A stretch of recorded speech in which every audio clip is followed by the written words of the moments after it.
Have you ever stood in the middle of your home, looked around, and felt a quiet heaviness? Not from sadness, but from stuff, things, objects, memories, all silently whispering for your attention? If you're over 70 and feel like your home no longer gives you peace the way it used to, you're not alone. Many older adults reach a point where the things they once worked hard to collect start collecting them. You may not realize it, but clutter, physical, emotional, or sentimental, can quietly steal your calm. It fills your mind, drains your energy, and makes even simple days feel a little heavier.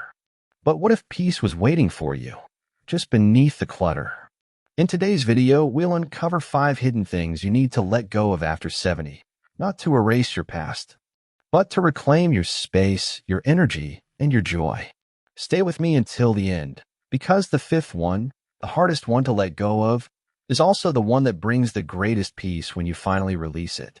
And if you're ready to bring lightness, simplicity, and comfort back into your home, make sure to subscribe and click the bell, because we share wisdom every week to help you live better, not just longer. Now, let's begin this gentle journey toward peace. Item 1. Old papers that hold you hostage. Let's start with something small, yet surprisingly powerful. Paper. Stacks and stacks of old bills, expired warranties, tax returns, receipts, and insurance forms. They sit quietly in drawers, boxes, and cabinets, relics of a time when we thought, I might need this someday. But that someday rarely comes. One gentleman named Charles, age 75, once told me, I didn't realize how much those papers were stressing me out until they were gone.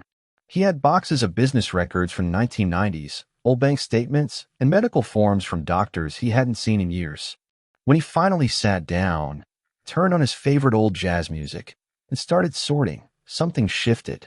By the time he shredded the last outdated document, he said it felt like breathing again. You see, old paperwork is more than paper. It's unfinished energy. It's the physical weight of what if, but peace lives in clarity, not in clutter. So here's what you can do. 1. Keep only what's truly necessary. Birth certificates, wills, property papers, current insurance policies. 2. Shred the rest, especially anything older than 7 years unless your accountant says otherwise. 3. Create one small important document folder. Not a cabinet, a folder. And when you do this, you'll feel something beautiful. The quiet power of knowing that everything important fits in one small, organized space. If you're still watching and this message resonates with you, comment below. I'm ready to start letting go. Your words might just inspire someone else watching this right now. Item 2.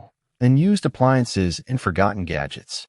Now let's step into the kitchen, one of the most cluttered rooms in any home.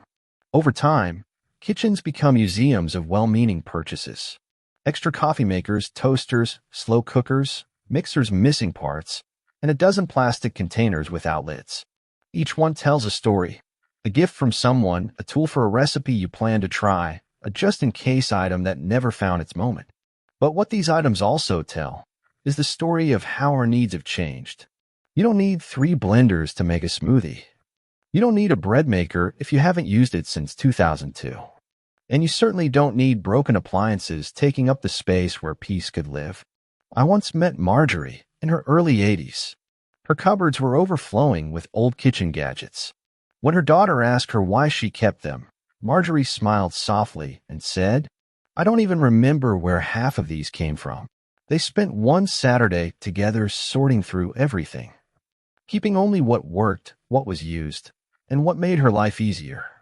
By the end, Marjorie said her kitchen breathed again. That evening, she made tea on a counter that had been buried for years, and she said it felt like being home again. So ask yourself, do your things serve you, or are you serving them? Letting go of unused items isn't about throwing away memories. It's about creating room for the life you're living now. And if this message hits home, pause for a second and hit the like button. It helps this video reach others who might need the same gentle reminder today. Item 3. Overflowing wardrobes and forgotten clothes. Now let's walk into another silent trap, the closet. For many older adults, closets become time capsules. Coats from winters long gone, dresses for occasions that will never come again, and shirts that no longer fit but feel impossible to part with. Each piece whispers a story of youth, of work, of family moments, and so we keep them, not because we need them, but because we're afraid of what letting go might mean. But here's the truth. Letting go doesn't erase the past. It honors the present. A man named Frank, 72, once decided to declutter his closet after years of putting it off. He found 3 identical sweaters, pants from the 1980s, and ties from his old office job.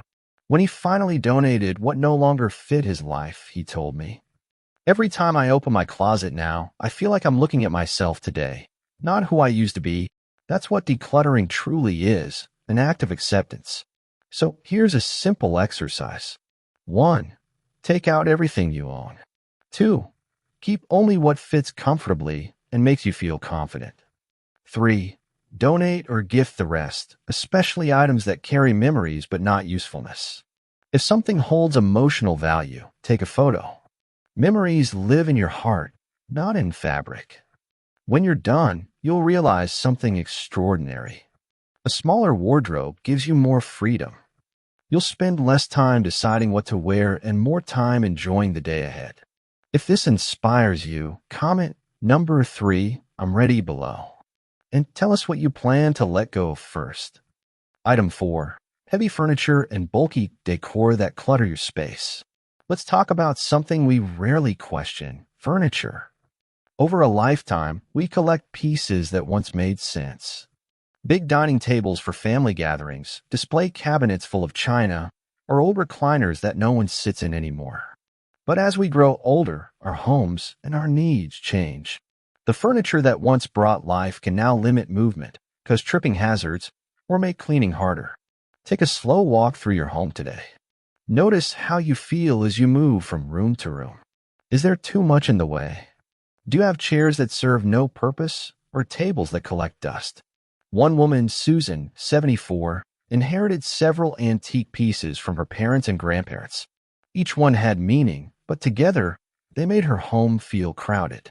When she finally kept just her favorite chair and a small table for morning coffee, she said, "For the first time in years, I can actually breathe in my own home." Decluttering furniture isn't just about space. It's about safety, energy, and ease. Choose comfort over collection. Keep only what helps you live well now. And remember, you're not throwing away history. You're allowing your home to reflect your present life. If this part spoke to you, please take a second to subscribe and turn on notifications. Because next week, we'll be talking about how furniture arrangement affects your balance and fall risk after 70. Item 5. Sentimental items that no longer serve a purpose.